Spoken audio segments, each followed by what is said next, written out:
Weasel Wild.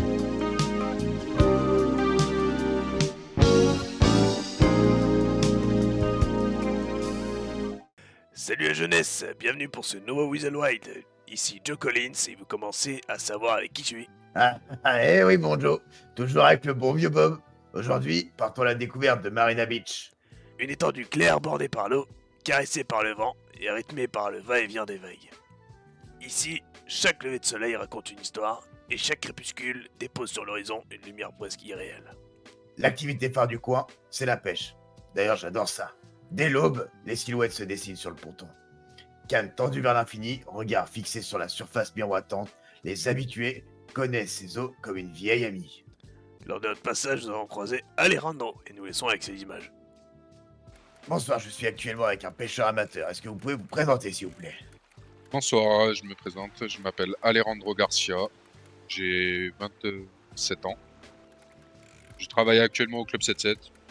Je suis un peu pêcheur amateur aussi par moment. Dites-moi, est-ce que ça mord? Ça mord, ça mord.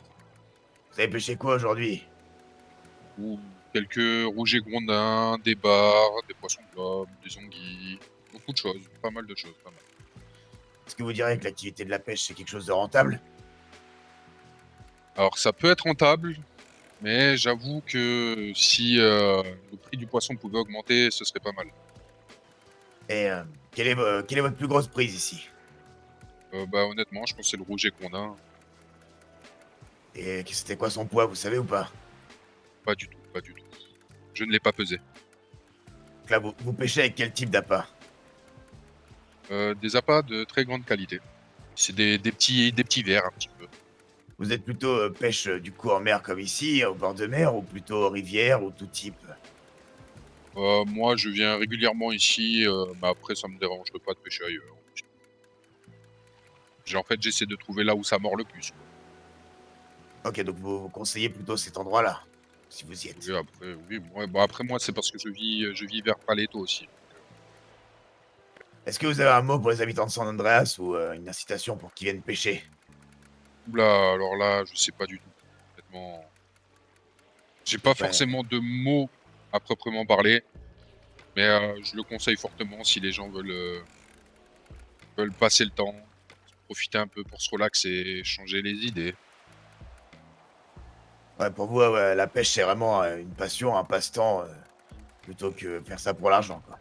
C'est ça, c'est ça. Je pense à me relaxer, changer les idées. Bon, après, je pense quand même un petit peu à l'argent aussi.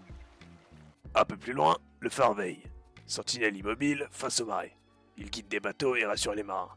Sa lumière discrète mais constante est le symbole d'un littoral vivant, où l'homme et l'eau cohabitent depuis toujours. Depuis la plage et le ponton, le regard s'élève jusqu'au sommet du mont Chiliad. Sa silhouette domine l'horizon, imposante et presque mystique. Par temps clair, il semble si proche qu'on pourrait croire entendre le vent glisser sur ses pentes. Le long de l'avenue touristique, la promenade invite à la flânerie. On marche en arpentant les nombreux commerces, on s'arrête pour observer l'horizon.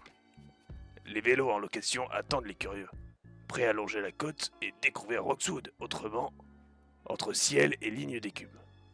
Marina Beach n'est pas seulement une plage, c'est un souffle, un équilibre fragile entre nature, tradition et liberté. Un lieu qui ne se visite pas, il se contemple. C'était Joe et Bob pour le Weasel Wild. Merci de nous suivre dans nos aventures, et à bientôt. Ciao la jeunesse. jeunesse!